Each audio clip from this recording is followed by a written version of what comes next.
Akaseera kano kabeera ka lipoota ya mbeera budde okuva mu kitongole ky'eggwanga kivunaanyizibwako byambeera z'obudde omumwanjuze Kituusa Muhammad. Enkuba ekyagenda kutonnya mu bitundu by'eggwanga ebisinga ebungi okusinziira ku kifaananyi kikubiddwa Ssemugeze kitulaga nga omukuubo gw'enkuba gusimbire ddala mu makkati ga Ssemazinga Africa era ekyo kiviirako empewo empeweevu nga zikuuta ziva mu gabira g'e Congo ssaako neziva eri ku Ssebuyanja Buyindi okwesooga ensi yattu.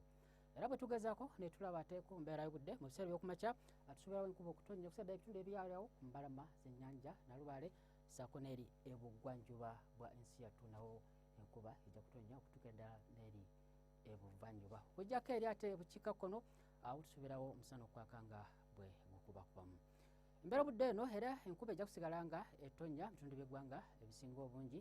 Masekati enkuba ejja kutonnya ebuguma okuba ku diguli 26 so nga ate eri ebuggwanjuba era nawo tusoberawo enkuba okutonnya ebuguma okuba ku diguli wakati wa 22 okutuuka ku 29 eri Kasese ssaako n'eri ebuvanjuba era nawo tusobera enkuba okutonnya ebuguma okuba ku diguli 28 okutuuka ku 29 so nga ate era n'eri ebukiikakkono nawo enkuba ejja kusigala nga etonnya ebuguma okuba ku diguli 29.